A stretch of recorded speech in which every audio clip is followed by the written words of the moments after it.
2017 എന്റെ വൈഫ് എന്നോട് പറയണത്, ഇപ്പൊ നിങ്ങളുടെ മുഖത്ത് ചെറിയ ഭാവങ്ങളൊക്കെ വരുന്നുണ്ട് അഭിനയിക്കുന്നു. അന്നൊക്കെ നമ്മളത് കുറച്ച് സീരിയസ് ആയിട്ട് എടുത്തിരുന്നെങ്കിലും കുറച്ചും കൂടി നല്ല നമുക്ക് ബെറ്റർ ആക്കാമായിരുന്നു എന്നൊരു തോന്നലുണ്ട്. വേണു സാറൊക്കെ സത്യം എനിക്ക് നമ്മളെ അച്ഛന്റെ സ്ഥാനത്ത് തന്നെയായിരുന്നു ആ സമയത്തൊക്കെ. സാന്ത്വനം എന്ന് പറഞ്ഞാൽ അത് അതിൽ ചെയ്ത എല്ലാ ആക്ടേഴ്സിനും അവരുടെ ലൈഫിൽ ഒരു മറക്കാൻ പറ്റാത്തൊരു സാധനം, അത് വേറൊരു സംഭവം. സാന്ത്വനം 2 വന്നു. പക്ഷെ ആ സാന്ത്വനം 2 എന്ന് പറഞ്ഞ എല്ലാരും പെട്ടെന്ന് പേര് കേട്ടപ്പോൾ ആ കഥയുടെ ഒരു കണ്ടിന്യൂഷൻ ആയിരിക്കും എന്ന് വിശ്വസിച്ച് ടിവിയുടെ മുമ്പിൽ ഇരുന്ന കുറെ പ്രേക്ഷകരുണ്ട്. നമ്മളെല്ലാരും വിളിച്ചിട്ട് പറഞ്ഞു, ഇങ്ങനെ സാന്ത്വനം 2 എന്ന് പറഞ്ഞിട്ട് തുടങ്ങാൻ പ്ലാൻ ഉണ്ട്, ഞങ്ങളില്ല, നിങ്ങൾക്ക് ഇഷ്ടമുണ്ടെങ്കിൽ ചെയ്യാം, നോ ഇഷ്യൂ. ഞാൻ ചാടി കയറിയിരുന്നു വണ്ടിയില്, പുള്ളിയുടെ കൂടെ. പക്ഷെ അതല്ലേ, പക്ഷെ നല്ല മനുഷ്യനാണ്. ലൊക്കേഷനിൽ ചെന്നിട്ട് ഞാൻ ഇങ്ങനെ നോക്കുമ്പോ കാറും എനിക്ക് മുമ്പിലൊന്നും കാണാൻ പറ്റില്ല, ചുറ്റും ആൾക്കാർ ഇങ്ങനെ വന്ന് പൊതിഞ്ഞിക്കണ്. എനിക്ക് പുറത്തേക്ക് ഇറങ്ങണ്ടേ. ഇതുപോലുള്ള മനോഹരമായ കളികൾ വേറെ ഉണ്ടോ? ഒരുപാടുണ്ട്.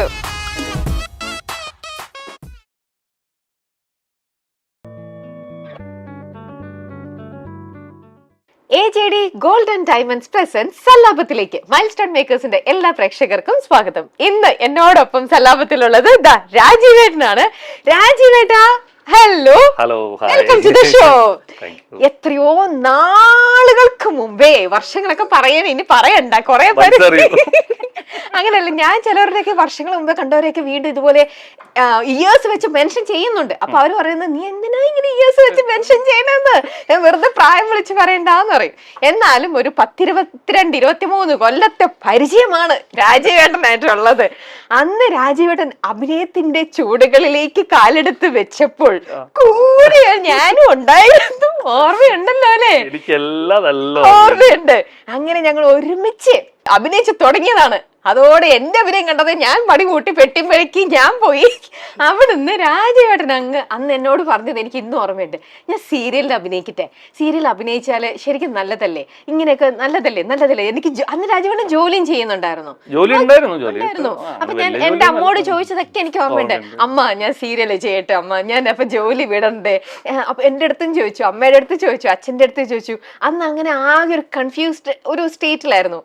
എന്നിട്ട് രാജീവേട്ടൻ ഫൈനലി, എനിക്ക് ഇന്നും അറിയാം, രാജീവേട്ടന് ഭയങ്കര ഇഷ്ടമായിരുന്നു അഭിനയം എന്നുള്ളത്. എനിക്ക് സിനിമ ചെയ്യണം, സീരിയൽ ചെയ്യണം. പക്ഷെ അന്ന് ആദ്യം വന്ന എന്തോ ഓപ്പർച്യൂണിറ്റി സീരിയൽ തന്നെയായിരുന്നു, സിനിമയായിരുന്നില്ല, സീരിയൽ തന്നെയായിരുന്നു. അവിടെ നിന്ന് രാജീവേട്ടൻ, ശരി, ഞാൻ വീട്ടുകാരും ഒക്കെ സമ്മതിച്ചിട്ട് ഞാനൊരു റിസ്ക് എടുത്ത് നോക്കാം എന്നുള്ള രീതിയിൽ അങ്ങനെ അങ്ങ് സീരിയലിൽ അഭിനയിച്ചു തുടങ്ങി, അല്ലേ? അപ്പോ അങ്ങനെ സീരിയലും ജോലിയും സൈമിൾട്ടേനിയസ്ലി ഇങ്ങനെ കുറച്ചു നാൾ കൊണ്ടുപോയിക്കൊണ്ടിരുന്നു. അവിടെ നിന്നിട്ടാണ് ശരി, ഇനി ജോലിയേ വേണ്ട, സീരിയല് തന്നെ എന്റെ മെയിൻ ജോലി എന്നുള്ളൊരു തീരുമാനത്തിലേക്ക് എത്തിയത്. അങ്ങനെ ഒരു നമുക്കൊരു തൃപ്തി തോന്നില്ലേ, എനിക്ക് പറ്റും ഈ പണി, എനിക്കറിയാം, ഞാൻ ചെയ്യുന്നതൊക്കെ അത്യാവശ്യം നല്ല രീതിയിലൊക്കെ പോകുന്നുണ്ട്. എത്ര നാളെടുത്തു അങ്ങനത്തെ ഒരു സെൽഫ് ജഡ്ജ്മെന്റ് രാജേട്ടൻ? 18 വർഷം എടുത്തു. അല്ലല്ല, സീരിയസ്ലി നമ്മള് അതൊരു ആഗ്രഹമായിരുന്നു, അഭിനയിക്കാനുള്ള ഒരു ആഗ്രഹമായിരുന്നു. അതെല്ലാവർക്കും ഉണ്ടാവും ആഗ്രഹം. പക്ഷെ നമുക്ക് അതിനൊരു ഓപ്പർച്യൂണിറ്റി അതൊക്കെ കിട്ടുക എന്ന് പറഞ്ഞാൽ ഭയങ്കര ഭാഗ്യമാണ്. പിന്നെ അതിനൊരു ഗൈഡൻസ് കിട്ടാന്ന് പറഞ്ഞ ഭാഗ്യമാണ്. അപ്പൊ നമ്മൾ അതിൽ വരുമ്പോൾ മിതാസ് സന്ധ്യ എന്ന് പറഞ്ഞ പ്രോഗ്രാമിൽ വരുമ്പോൾ നമ്മളൊക്കെ ഒന്നും അറിയില്ല, അങ്ങോട്ട് വരാൻ പറഞ്ഞാൽ അങ്ങോട്ട് പോകും, ഇങ്ങോട്ട് പോകാൻ പറഞ്ഞാൽ അങ്ങോട്ട് പോകും, അതന്നെയായിരുന്നു.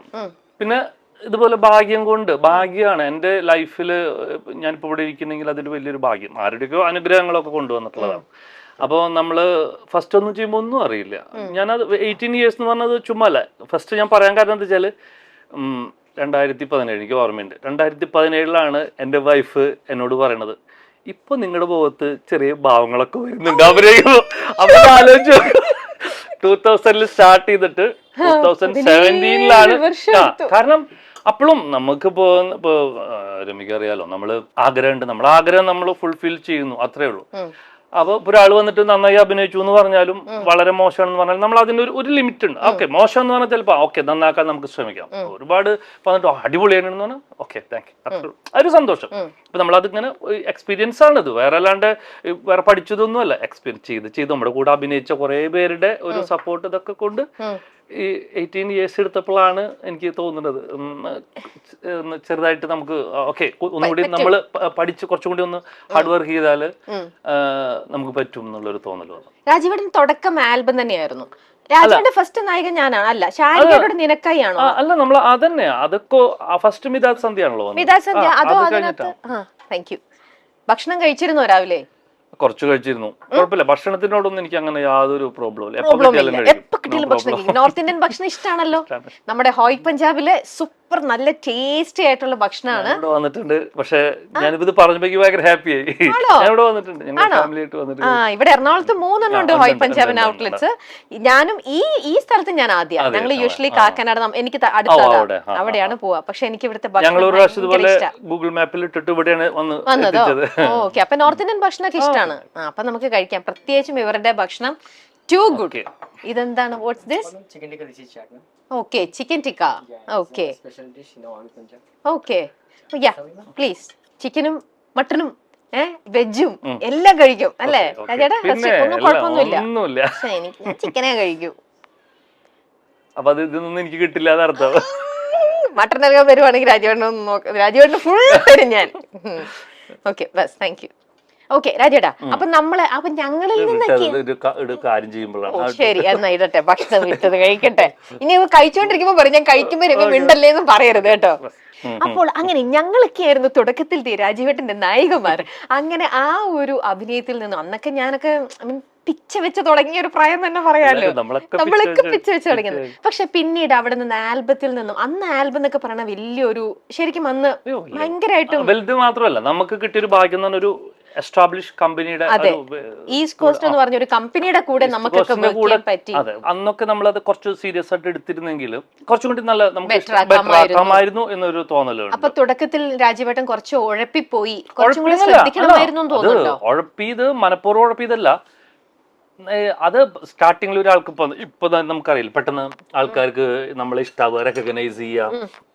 അപ്പൊ അവര് നമ്മുടെ അടുത്ത് വന്ന് നമ്മനെ നന്നായി എന്നൊക്കെ പറയുമ്പോ അത്ര മതി എന്നുള്ളത്. പിന്നെ നമ്മൾ ഓരോ കാലം കഴിയുമ്പോൾ നമുക്കിത് സീരിയസ് ആയി, നമുക്ക് ഇതാണ് നമ്മുടെ ഒരു പ്രൊഫഷൻ, നമുക്ക് ഇതിൽ നിൽക്കണം, നമുക്കിത് അല്ലാണ്ട് വേറെ ഒന്നും ഇല്ല എന്നൊക്കെ പറയുമ്പോ പെട്ടെന്നൊരു ടെൻഷൻ വരുമല്ലോ, അയ്യോ ഇനിയിപ്പോ ഞാൻ എന്ത് ചെയ്യും, അങ്ങനെ. അപ്പൊ നമ്മുടെ കൂടെയുള്ള ആർട്ടിസ്റ്റുകളുടെ ഇത് ഇപ്പൊ എനിക്കറിയാം, ഈ ശരത്ത്, യദു, ഇവരൊക്കെ നമ്മൾ വരുന്ന സമയത്ത് സ്റ്റാറുകളാ.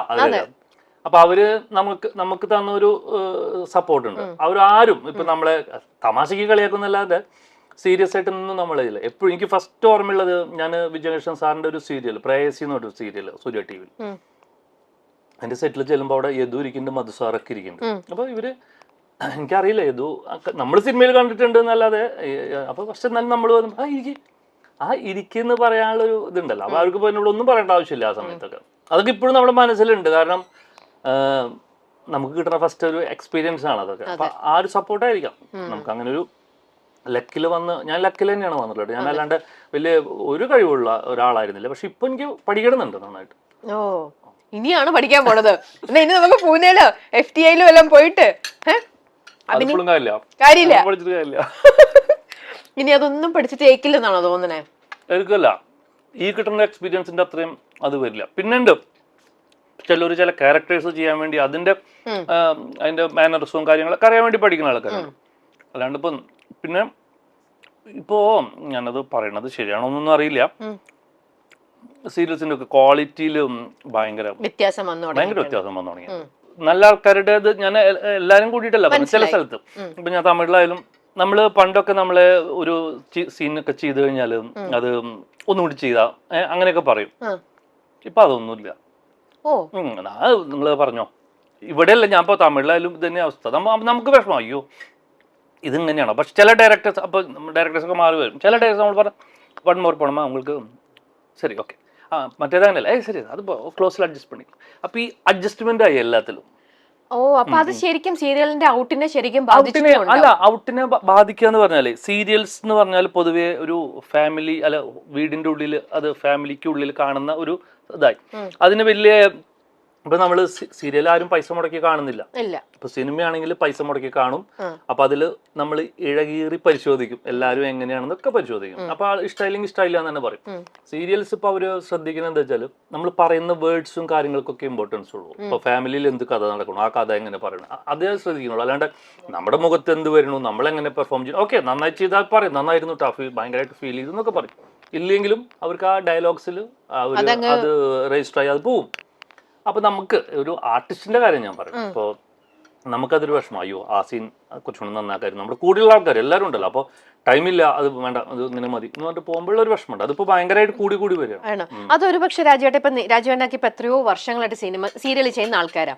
അപ്പൊ ഒരു പക്ഷേ നിങ്ങൾക്ക് ഇത്രയും എക്സ്പീരിയൻസ്ഡ് ആയിട്ടുള്ള സീനിയർ ആയിട്ടുള്ള ആൾക്കാരാണ്. അപ്പൊ നിങ്ങളിൽ നിന്ന് എന്തായാലും കറക്റ്റ് ആയിട്ടേ കിട്ടുള്ളൂ എന്നുള്ളൊരു കാഴ്ചപ്പാടിലാണോ അവർ ഇതെല്ലാം ഒറ്റ ടേക്കിൽ തന്നെ ഓക്കെ ബൈ എന്ന് പറയുന്നത്?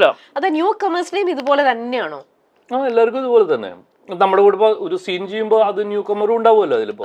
കോമ്പിനേഷൻ പണ്ട് റിഹേഴ്സൽ ഉണ്ടായിരുന്നു. ഈവൻ ഇപ്പൊ റിഹേഴ്സൽ പോലും ഇല്ല പല സ്ഥലത്തും. ഞാൻ കോമൺ ആയിട്ടല്ല പറയണത്, കോമൺ ആയിട്ടല്ല, അല്ലാത്ത ഇഷ്ടംപോലെ സ്ഥലങ്ങളുണ്ട്. കാരണം അവർക്കിപ്പോ റിഹേഴ്സലൊക്കെ നടത്തി നമ്മളെ കൊണ്ട് ഇത് ചെയ്യിക്കാനുള്ള ഒരു ടൈമില്ല. അവിടെ തന്നെ സീൻ തന്നെ വരുന്നത് ചിലപ്പോ ഷോട്ട് എടുക്കുന്നതിന് ഒരു 10-15 മിനിറ്റ് മുമ്പായിരിക്കും. ഉടനെ അതിന്റെ പ്രിന്റ് ഔട്ട് എടുത്ത് കൊണ്ടുവന്ന് പഠിക്കാം. ഇപ്പൊ നമ്മൾ നിർബന്ധിച്ച് അവർ പറഞ്ഞു തരും.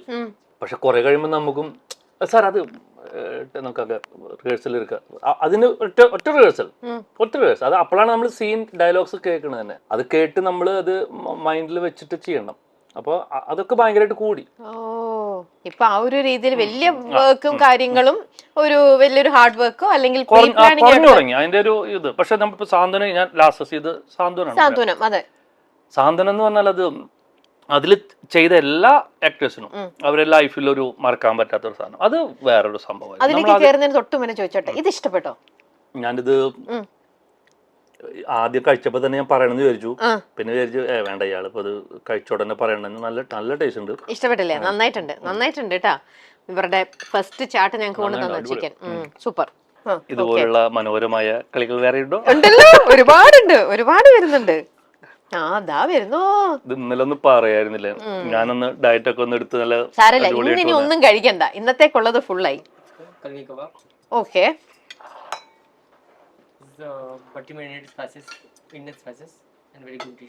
ഓക്കെ, വെരി ഗുഡ് കേട്ടാ മതി. അതെ, നല്ലൊരു ചിക്കൻ കബാബാണ്.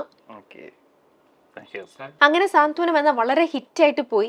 അതിനുശേഷം സാന്ത്വനം 2 വന്നു. പക്ഷെ ആ സാന്ത്വനം 2 എന്ന് പറഞ്ഞ എല്ലാവരും പെട്ടെന്ന് പേര് കേട്ടപ്പോൾ ഈ ചെയ്ത് നിങ്ങളെയൊക്കെ തന്നെ പ്രതീക്ഷിച്ചു, അല്ലെങ്കിൽ ആ കഥയുടെ ഒരു കണ്ടിന്യൂഷൻ ആയിരിക്കും എന്ന് വിശ്വസിച്ച് ടിവിയുടെ മുമ്പിൽ ഇരുന്ന കുറെ പ്രേക്ഷകരുണ്ട്. അതവിടെ വേറെ ഒരു സീരിയൽ തന്നെയാണ്, എൻറ്റേർലി വേറെ പേരിട്ട് വിളിക്കാൻ പറ്റുന്ന വേറൊരു സീരിയൽ. അതിന്റെ പിന്നിലത്തെ കഥ അതെന്താന്ന്? അതിന്റെ കഥ ഒന്നുമില്ല. അത് സംഭവം എന്താന്ന് വെച്ചാല്, ഈ സാന്ത്വനം ഓൾറെഡി തമിഴിലുണ്ട്, പാണ്ഡ്യൻ സ്റ്റോഴ്സ് എന്ന് പറഞ്ഞിട്ട് തമിഴിലുണ്ട്. അങ്ങനെയാണ് സാന്ത്വനം വന്നത്. അപ്പോ അവിടെ ഇതുപോലെ സൂപ്പർ ഹിറ്റ് ആയിരുന്നു സീസൺ 1. സീസൺ 2 വന്നപ്പോ അതില് കുറെ ആർട്ടിസ്റ്റുകളൊക്കെ മാറിയിട്ട് വേറെ സ്റ്റോറി അവര് ചെയ്തു. അപ്പൊ അതില് എന്റെ ക്യാരക്ടർ ഉണ്ട്, ചിപ്പിയുടെ ക്യാരക്ടർ ഉണ്ട്. അപ്പോ അത് ഇവര് ഇവിടെ മലയാളത്തിലേക്ക് ചെയ്യണമെന്ന് പറഞ്ഞപ്പോ ഇവർക്കത് ചെയ്യാൻ താല്പര്യമില്ല എന്ന് പറഞ്ഞു. ഇത് രഞ്ജിതാണ്. കാരണം അവര് വേറെ ഒരുപാട് കമ്മിറ്റ്മെന്റ്സും കാര്യങ്ങളൊക്കെ ഉള്ളതുകൊണ്ട് അവര് അങ്ങനെ പറഞ്ഞു. അപ്പോൾ നമ്മളോട് വന്ന് ചോദിച്ചു, ചിപ്പിരുസ് നമ്മളെല്ലാവരും വിളിച്ചിട്ട് പറഞ്ഞു, ഇങ്ങനെ സാന്ത്വനം 2 എന്ന് പറഞ്ഞിട്ട് തുടങ്ങാൻ പ്ലാൻ ഉണ്ട്, ഞങ്ങളില്ല, നിങ്ങൾക്ക് ഇഷ്ടമുണ്ടെങ്കിൽ ചെയ്യാം, നോ ഇഷ്യൂ. അപ്പോഴേ ഒരുവിധം എല്ലാ അവര് പറഞ്ഞില്ല. ആ ഒരു കഥ എന്ന് പറഞ്ഞാൽ അങ്ങനത്തെ ഒരു കഥയല്ല. ഇപ്പൊ ഞങ്ങളൊക്കെ വയസ്സായി, പിന്നെ മക്കള് വലുതായി, നമുക്ക് അത് ഈ വയസ്സായ ക്യാരക്ടേഴ്സ് ചെയ്യാനൊക്കെ നല്ലതാണ്. പക്ഷെ അതിന് നമുക്ക് സമയമുണ്ട്, ഇനിയും സമയമുണ്ട്. വയസ്സ് ക്യാരക്ടർ അങ്ങനത്തെ ക്യാരക്ടർ ചെയ്യാൻ, അല്ലെങ്കിൽ പിന്നെ അത് അങ്ങനെ മെയിൻ സംഭവത്തിലൂടെ പോണ സംഭവങ്ങളായിരിക്കും. ഇപ്പോൾ സാന്ത്വനം എന്ന് പറഞ്ഞത് ഒരു മിഡിൽ ഏജ്ഡ് ആയിട്ടുള്ള ആൾക്കാരാണ്, പക്ഷെ അവർക്ക് അതിലത്തെ ക്യാരക്ടേഴ്സ് നല്ല രസമുള്ളതായിരുന്നു. ഇതങ്ങനെയല്ല, ഇത് കുട്ടികളൊക്കെ ഉണ്ട്, അവരുടെ കഥയാണ് പിന്നെ പറയണത്, നമ്മൾ ഉണ്ടെന്നേ ഉള്ളൂ. അപ്പൊ ഇതിന്റെ ഒരു നമുക്ക് ഇതിന്ന് കിട്ടിയൊരു ആക്സെപ്റ്റൻസ് ഉണ്ടല്ലോ, അത് നമ്മൾ വെറുതെ പിന്നെ ആരുമില്ല, നമ്മുടെ കൂടെ ചെയ്യുന്ന ആരുമില്ല. അപ്പോ എല്ലാവരും വിളിച്ചു. അപ്പൊ ചിപ്പി ഞങ്ങൾ ഉണ്ടാവില്ല, ഞങ്ങൾക്ക് എന്തായാലും പറ്റില്ല എന്ന് പറഞ്ഞിട്ടുണ്ടെന്ന്. അപ്പൊ ഓക്കെ, അപ്പൊ ബാക്കിയുള്ളവരും ഇല്ല എന്ന് പറഞ്ഞു. അങ്ങനെ അതേ സ്റ്റോറിയാ, അത് തമിഴിലുള്ള അതേ സ്റ്റോറി തന്നെ ഇവിടെ അവർ ഫോളോ ചെയ്തത്. ഓക്കെ. തുടങ്ങിയ സമയത്ത് രാജീവേട്ടന് സീരിയലിന്റെ ആ ഒരു തുടക്ക സമയത്ത് വന്നു കഴിഞ്ഞപ്പം അന്ന് കൂടുതലും കുറെ സീരിയലുകളിൽ പൂർണ്ണിമ ഇന്ദ്രജിത്ത് ആയിട്ട് അന്ന് അഭിനയിച്ചിട്ടുണ്ടായിരുന്നു. പക്ഷെ അന്ന് പൂർണ്ണിമ എന്ന് പറയുമ്പോൾ രാജീവേട്ടനെ പോലെ അത്ര ബിഗിനർ എന്ന് പറയാൻ പറ്റില്ല. കുറച്ച് സീരിയലൊക്കെ ചെയ്ത് നല്ല എക്സ്പീരിയൻസ് ഉണ്ടായിരുന്നു ആ സമയത്ത് അല്ലേ? അപ്പൊ ആ ഒരു കൂടെ വർക്ക് ചെയ്ത ആ ഒരു ഇതും നിങ്ങൾ കൂടെ ചെയ്തപ്പോ ഇങ്ങനെ ഓക്കെ രാജീവേട്ടൻ അപ്പൊ കുറച്ച് നെർവസ് ആയിരിക്കുമല്ലോ. അപ്പൊ ഇങ്ങനെ ഓരോ സീൻ എടുക്കുമ്പോൾ രാജീവേട്ടൻ എന്തെങ്കിലുമൊക്കെ പറഞ്ഞു തരുമായിട്ടോ അങ്ങനെ എന്തെങ്കിലുമൊക്കെ കുറെ കാര്യങ്ങൾ പഠിക്കുക? അല്ല, എനിക്ക് പൂർണ്ണിമയോട് ഒരു സംഭവം എന്ന് വെച്ചാല്, ഞാൻ മണിയമ്പിള്ള രാജുവേട്ടന്റെ ഒരു സീരിയൽ ചെയ്തിരുന്നു, മാർത്താണ്ഡപുരത്തെ സംസാര വിഷയം. അതില് പൂർണ്ണിമയും രാജുവേട്ടനായിരുന്നു പേര്. ഞാൻ അതിലൊരു ക്യാരക്ടർ, രാജുവേട്ടന്റെ കൂടെ സപ്പോർട്ട് ചെയ്യുന്ന ഒരു ക്യാരക്ടറായിരുന്നു. അന്ന് അങ്ങനെ പൂർണ്ണിമയായിട്ടൊന്നും അങ്ങനെ പരിചയമൊന്നുമില്ല, പക്ഷെ അറിയാം. സത്യം പറഞ്ഞാ അത് കഴിഞ്ഞിട്ട് രാജുവേട്ടൻ സീരിയൽ ചെയ്യുമ്പോ പൂർണ്ണിമയാണ് പറഞ്ഞത് ഇങ്ങനെ ഒരാളുണ്ട്, വേണമെങ്കിൽ ഒന്ന് ട്രൈ ചെയ്ത് നോക്കൂ എന്നിട്ട് എനിക്ക് ഇബ്രാഹിം കുട്ടിക്കാടോ അവരായിരുന്നു പ്രൊഡ്യൂസേഴ്സ്, നമുക്ക് അവരുടെ ടീമായിരുന്നു, രാജുവേട്ടനൊക്കെ ഉണ്ടായിരുന്നു. അങ്ങനെ പറഞ്ഞിട്ട് എന്നെ വിളിക്കുന്നത്. അതാണ് ഞങ്ങൾ 3 പേർക്ക് ഞങ്ങൾ ഒരുമിച്ച് ചെയ്തു. പൂർണ്ണിമ അത് ഞാനൊന്നും പറയേണ്ട ആവശ്യമില്ല, കാരണം അവരൊക്കെ അന്നും ഭയങ്കര എസ്റ്റാബ്ലിഷ് ആയിട്ടുള്ളത് തന്നെയാണ്. പൂർണ്ണിമയൊക്കെ ഭയങ്കര നല്ല ആക്ട്രസ് എന്നുള്ള ഒരു കാറ്റഗറിയിൽ ഉണ്ടായിരുന്ന ആൾക്കാരാണ്, ഒരുപാട് സപ്പോർട്ട് ചെയ്തിട്ടുണ്ട്. അതുപോലെ പൂർണ്ണിമ മാത്രമല്ല, ഇപ്പൊ ചേട്ടന് നോക്കിക്കഴിഞ്ഞാൽ ശരിക്കും ഇപ്പൊ പറഞ്ഞ മണിയമ്പിള്ള രാജു അദ്ദേഹത്തിന്റെ പ്രൊഡക്ഷൻ കമ്പനിയിൽ വർക്ക് ചെയ്യുക, രഞ്ജിത്തേട്ടന്റെ കൂടെ, പിന്നെ അങ്ങോട്ട് കൂടെ അഭിനയിക്കാന്ന് പറഞ്ഞു കഴിഞ്ഞാല് നെടുമുടി വേണുചേട്ടന്റെ കൂടെ, വേണു നാഗവള്ളി സാറിന്റെ കൂടെ, KPJ ലളിതാമ്മയുടെ കൂടെ, അങ്ങനെ മധു സാറിന്റെ കൂടെ, അങ്ങനെ ലെജൻഡറി ആയിട്ടുള്ള ഒരുപാട് ആൾക്കാരുടെ കൂടെ സീരിയലിൽ അഭിനയിക്കാനുള്ള ഭാഗ്യം ലഭിച്ചിട്ടുണ്ട്. അപ്പൊ ഇവരുടെ കൂടെയൊക്കെ നിന്ന് അഭിനയിക്കുമ്പോഴേ ഒബ്വിയസ്ലി ആ ഒരു തുടക്കക്കാരെന്നുള്ളൊരു ടെൻഷൻ അവിടെ നിൽക്കട്ടെ, എന്നാലും ഇവരുടെ കൂടെ വർക്ക് ചെയ്യാൻ പറ്റാന്ന് പറഞ്ഞൊരു ഭാഗ്യം, അവരിൽ നിന്നെല്ലാം പല ലെസൺസും നമുക്ക് പഠിക്കാനുണ്ടായിട്ടുണ്ടാവും. അങ്ങനെ രാജീവേട്ടനിലെ അഭിനേതാവിനെ മാറ്റിമറിച്ച എന്തെങ്കിലും ഒരു നിമിഷങ്ങളോ അല്ലെങ്കിൽ പഠിച്ച കാര്യങ്ങളല്ല, നമുക്ക് കിട്ടുന്ന ഒരു എക്സ്പീരിയൻസ് ആണത്. ഞാൻ ഫസ്റ്റ് ഇപ്പൊ പൂർണ്ണിമ ഈ രാജുവേട്ടന്റെ സീരിയലില് വിദ്യാമ്മയും രതീഷ് ചേട്ടനായിരുന്നു. രതീഷ് ചേട്ടൻ അച്ഛൻ, വിദ്യാമ്മ പൂർണ്ണിമയുടെ അമ്മ, അവരെ കൂടെ ഇവരെന്നൊക്കെ പറഞ്ഞ നമ്മൾ ആ സമയത്ത് സ്ക്രീനിൽ കണ്ടിരുന്ന ആൾക്കാരായിരുന്നു ഇവരൊക്കെ. ഞാൻ എന്ന് പറഞ്ഞ ഒരു നാട്ടിൻപുറത്തുനിന്ന് വരുന്ന ഒരാൾ, എന്നെ സംബന്ധിച്ച് ഇതൊക്കെ ഭയങ്കര രസമായി കാണാം. പക്ഷെ ഭയങ്കര അതല്ല, പക്ഷെ അവരെയൊക്കെ ഇഷ്ടമായിരുന്നു നമുക്ക്. അത് കഴിഞ്ഞിട്ട് മധു സാറ്, നെടുമുടി വേണിച്ചേട്ടൻ, ഇവരുടെ ഒക്കെ ഒരു ക്വാളിറ്റി എന്താണെന്ന് അറിയോ, ഇവർക്ക് നമ്മളെ പോലുള്ളവർക്ക് വരുമ്പോ ഇവര് ഭയങ്കര കംഫർട്ട് ആക്കും നമ്മളെ. വേണു സാറൊക്കെ സത്യം എനിക്ക് നമ്മളെ അച്ഛന്റെ സ്ഥാനത്ത് തന്നെയായിരുന്നു ആ സമയത്തൊക്കെ. അത് കഴിഞ്ഞിട്ട് നമ്മള് ഈ സോഷ്യലിലും വേണു സാറായിട്ടൊരു അത് നമ്മൾ ചെയ്തിട്ടുണ്ട്. വേണു സാർ ആൽബത്തിലുണ്ടായിട്ടുണ്ട് വേണു സാറ്. എന്നിട്ട് നമ്മള് കാലൊക്കെ തൊട്ട് തൊഴിനൊക്കെ ഇതൊക്കെ ഉണ്ടായിരുന്നു. നമ്മുടെ ചന്തു ഒക്കെ അഭിനയിച്ച്, നമ്മുടെ സുരേഷേന്റെ മകൻ അങ്ങനത്തെ ഒരു. അപ്പൊ ഇവരൊക്കെ നമുക്ക് പറഞ്ഞു തരുന്ന അവര് എല്ലാവർക്കും പറയണ പോലെ തന്നെ പറഞ്ഞു കൊടുക്കും, നീ വേണമെങ്കിൽ നന്നായിക്കോ എന്നുള്ള രീതിയിൽ. പിന്നെ അയ്യോ ലളിത ചേച്ചിയൊക്കെ അമ്മയും മകനുമായിട്ടായിരുന്നു, അതൊക്കെ ഭയങ്കര ഒരു ഇതാണ്. പക്ഷെ അതാ ഞാൻ പറഞ്ഞത്, ആ സമയത്ത് നമ്മൾ അതിനൊക്കെ അത്രയും ഒരു ഇത് കൊടുത്തിരുന്നോ, ഇമ്പോർട്ടൻസ് കൊടുത്തിരുന്നോ, നമ്മളത് അത്രയും ശ്രദ്ധിച്ചിരുന്നെങ്കിൽ നമുക്ക് കുറച്ചും കൂടിയും ഈസി ആയേനെ. ഇപ്പൊ എടുക്കുന്ന ഒരു എഫേർട്ട് അന്നൊക്കെ നമുക്ക് കിട്ടിയത് അതൊക്കെ ഭാഗ്യമായിട്ട് വന്നു വിട്ടതാണ് നമ്മുടെ അടുത്ത്. വേണുചേട്ടൻ്റെ മകനായിട്ട് ഒരു 1-1.5 വർഷം അഭിനയിച്ചു. രതീഷേട്ടൻ്റെ മകനായിട്ട് അഭിനയിച്ചു. രതീഷേട്ടനൊക്കെ ഭയങ്കര ഹെൽപ്ഫുള്ളാണ്. എനിക്കറിയാം, വിനയ സാറിനോടൊക്കെ വിളിച്ച് പറഞ്ഞിട്ടുണ്ട്, ഇങ്ങനെ പടം തുടങ്ങാൻ പോണ്ട് ഞാൻ പറയാട്ടാന്നൊക്കെ അന്ന് പറയുന്ന ആ സമയത്ത്. അതങ്ങനെ പറയാൻ തന്നെ ഒരു ഭാഗ്യല്ലേ. ലളിത ചേച്ചി അതെ ഭയങ്കര ക്ലോസ്. അതുകൊണ്ട് ഞാൻ സിദ്ധാർത്ഥന്റെ നിദ്രയിൽ ഞാൻ അഭിനയിച്ചിട്ടുണ്ട് സിനിമയില്. അതല്ല, അത് സുകുമാരേട്ടൻ എന്ന് പറഞ്ഞിട്ട് നമ്മുടെ ഫ്രണ്ട്, അങ്ങനെ സിദ്ധുവിനെ കണ്ടപ്പോ ഒരു വേഷം വരും, അങ്ങനെ ജിഷ്ണു ഒക്കെ കമ്പനി ചെയ്ത് അങ്ങനെ. അത് ഭയങ്കര രസമായിരുന്നു. അവരൊക്കെ ഇപ്പോഴും ഇപ്പൊ സിദ്ധാർത്ഥിനൊക്കെ ഒരു മെസ്സേജ് വിട്ടാല് റിപ്ലൈ വരുമ്പോ ആ ഒരു ഇഷ്ടം അങ്ങനെ. അന്ന് ലളിത ചേച്ചിയൊക്കെ ഭയങ്കര ക്ലോസ് ആയിരുന്നു. ഓക്കെ. അതിനുശേഷം പിന്നെ ഞാൻ കേട്ടതെന്നുണ്ട്, സംയുക്ത വർമ്മയുടെ കൂടെ സിനിമയിൽ എന്തോ ഒരു ചാൻസ് കിട്ടി, ബ്രദർ ആയിട്ടോ എന്തോ ഒരു ക്യാരക്ടർ ആയിരുന്നില്ലേ? പക്ഷെ അതിന് വേണ്ടിട്ട് അപ്പൊ ജോലി എന്തോ പുറത്ത് ചാൻസ് വന്നു, അങ്ങനത്തെ ഒരു കഥ ഞാൻ കേട്ടിട്ടുണ്ട്. അത് എന്നിട്ട് ജോലി രാജുവേട്ടൻ വേണ്ടാന്ന്. അതാണ് എന്റെ തുടക്കം എന്ന് പറഞ്ഞാല്, ശ്രീരാമേട്ടൻ ഉണ്ട് ആക്ടർ. അപ്പൊ എന്റെ അമ്മാവനുണ്ട് വേണു ഇടക്കുഴുന്നുണ്ട്, അമ്മാവന് ഭയങ്കര ക്ലോസ് ഫ്രണ്ട്സാ.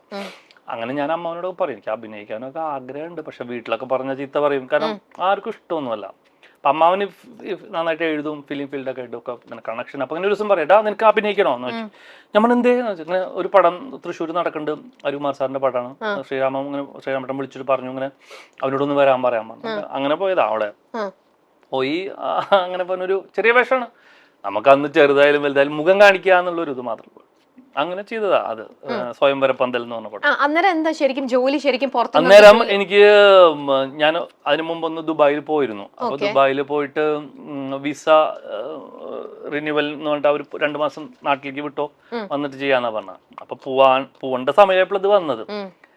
അങ്ങനെ ഞാൻ ഒരുപാട് സ്ഥലത്ത് പറഞ്ഞിട്ടുണ്ട്. അപ്പോൾ അങ്ങനെ വന്ന് ഇത് ജോയിൻ ചെയ്ത് 3 ദിവസം. അപ്പോൾ ഇവരും അത്ര തന്നെ ഉദ്ദേശിച്ചുള്ളൂ. പിന്നെ ആഗ്രഹം കഴിഞ്ഞു, ഇനിയിപ്പോൾ അവൻ പ്രശ്നമില്ലല്ലോ. അപ്പോൾ വീട്ടിൽ ഞാൻ പറഞ്ഞു അങ്ങനെ ഒരു ഇതുണ്ടെന്നൊക്കെ. അങ്ങനെ 3-4 ദിവസം ഷൂട്ട് ചെറിയ ഒരു ഇതായിരുന്നു. അപ്പോൾ അത് കഴിഞ്ഞിട്ട് അവർ ബ്രേക്ക് ചെയ്തു. ജയറാമേട്ടൻ എന്തോ US ഷോ ഉണ്ടെന്ന് പറഞ്ഞിട്ട്.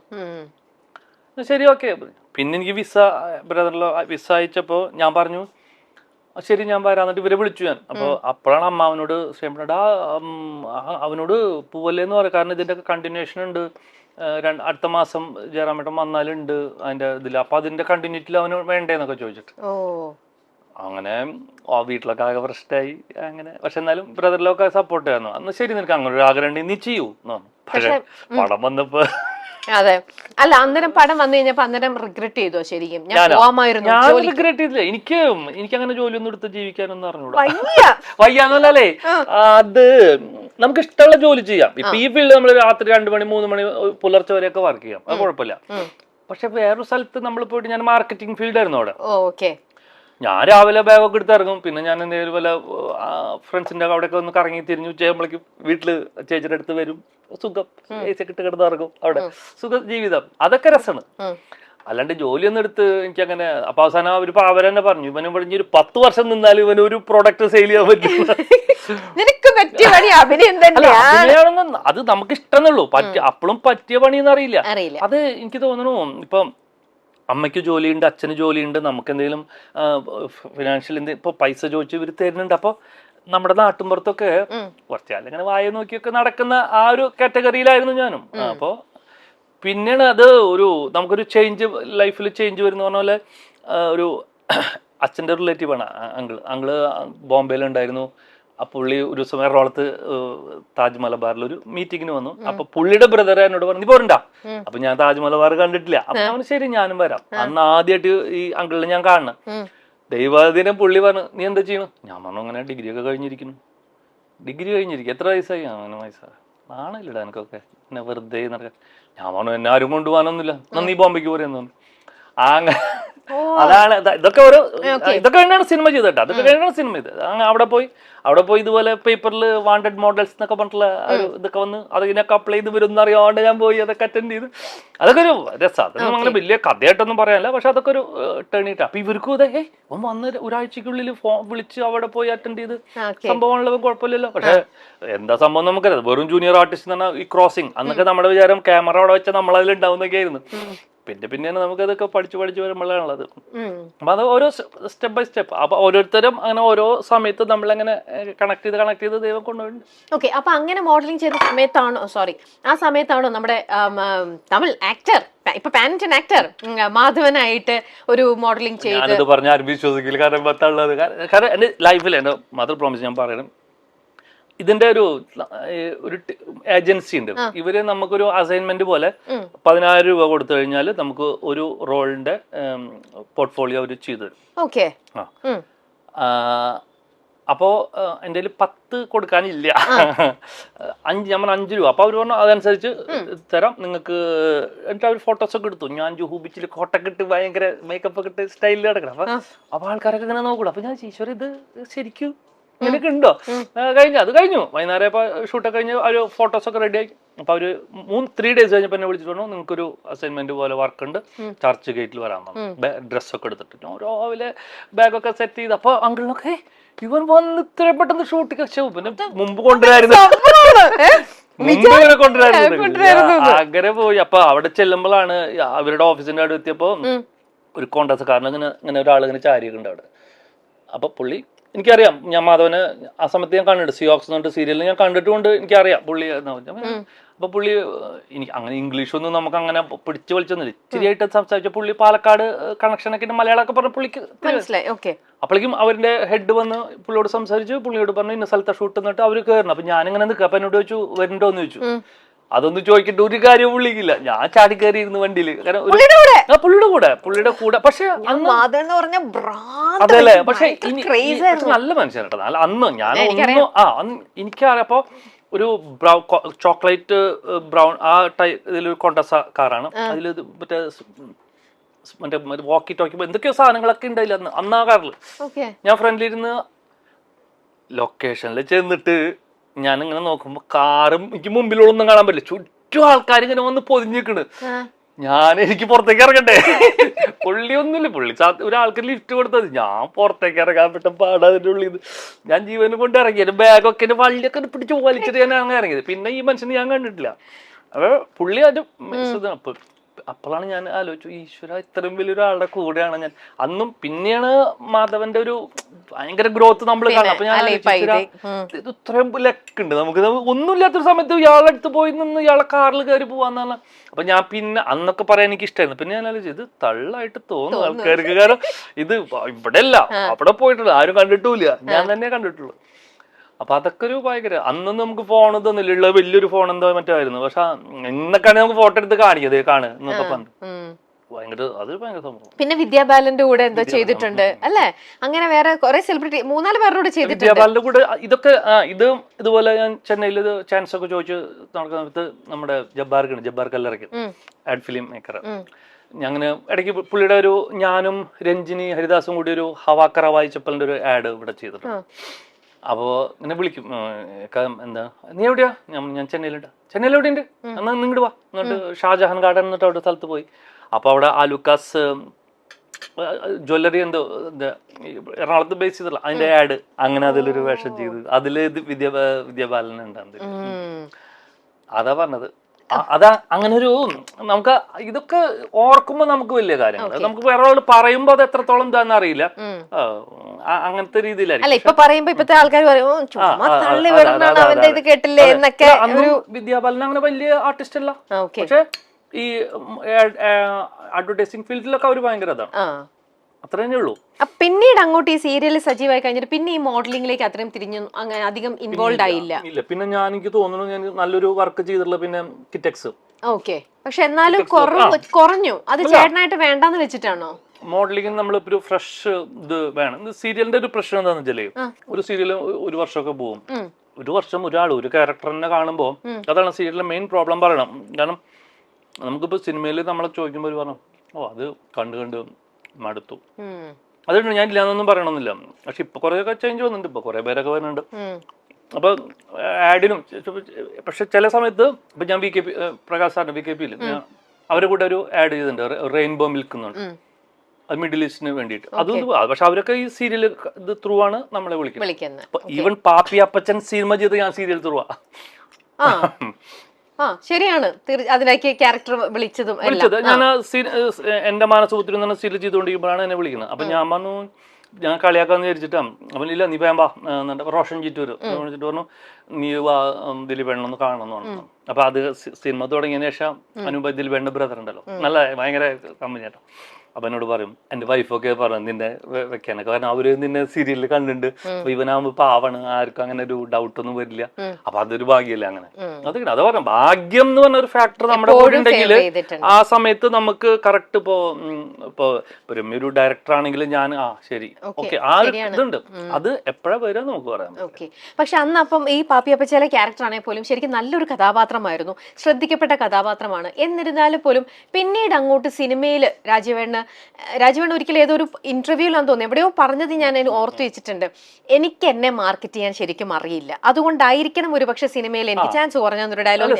സിനിമയിൽ ചാൻസ് കുറയണത് അല്ല, ഞാൻ പറയാ അതാ നമുക്കൊരു കിട്ടുന്ന ഓപ്പർച്യൂണിറ്റി ഉണ്ടല്ലോ, അത് നമ്മൾ കറക്റ്റ് ആയിട്ട്. ഞാൻ അന്ന് ആ ഒരു ക്യാരക്ടറിന് എനിക്ക് തോന്നണോ അത്രത്തോളം ഞാൻ അത് കൊടുത്തിട്ടില്ല എന്ന് തോന്നുന്നു. ഇമ്പോർട്ടൻസ് അല്ല, നമുക്ക് ഇപ്പൊ ഒരു ക്യാരക്ടർ കിട്ടാൻ വേണ്ടി നമ്മൾ മനസ്സിലായല്ലോ നമ്മുടെ ഭാഗത്തു നിന്നുള്ള ഒരു എഫേർട്ട്. അത് എന്തുകൊണ്ടാണോ എനിക്ക് അറിയില്ല. അതങ്ങനെ പറ്റും. അത് എപ്പോഴെങ്കിലും കോൺഫിഡൻസ് കുറഞ്ഞുകൊണ്ടാണോ, അയ്യോ ഞാൻ എന്നെ കൊണ്ട് ചെയ്യാൻ പറ്റുമായിരിക്കും, എനിക്ക് പോയ ചാൻസ് കിട്ടുമോ, എന്നെ അവര് റിജക്ട് ചെയ്യോ, അങ്ങനെ എന്തെങ്കിലും മനസ്സിൽ അങ്ങനത്തെ ഒരു ഡൗട്ട്ഫുൾ ഒരു സ്റ്റേറ്റ് അങ്ങനെ നിന്നോണ്ടാണോ രാജീവേട്ടൻ ഹിറ്റ് ചെയ്യാൻ ഇങ്ങനെ പറ്റാണ്ടിരുന്നത്? കറക്റ്റ് ഇത് ഇപ്പോഴും എനിക്കറിയില്ല. ആരെ പോയി കാണണം, ആരോട് കോണ്ടാക്ട് ചെയ്യണം. എനിക്ക് ഒരുപാട് സുഹൃത്തുക്കളുണ്ട്. സിനിമ ഫീൽഡിലുണ്ട്. എല്ലാവരും സപ്പോർട്ടീവ് തന്നെയാണ്. പക്ഷെ എല്ലാവർക്കും ലിമിറ്റ് ഉണ്ടല്ലോ. നമ്മളിപ്പോ എനിക്കൊരു വേഷം അയാൾ തന്നില്ല എന്ന് പറഞ്ഞാൽ അയാൾ എനിക്ക് ദേഷ്യമൊന്നുമില്ല. കാരണം ആ സമയത്തേക്ക് പുള്ളിക്ക് പറ്റുണ്ടാവില്ല. എന്താന്ന് ഇപ്പോഴും അറിയില്ല എന്താന്ന്. പക്ഷെ ഇപ്പോഴും ട്രൈ ചെയ്യുന്നുണ്ട്.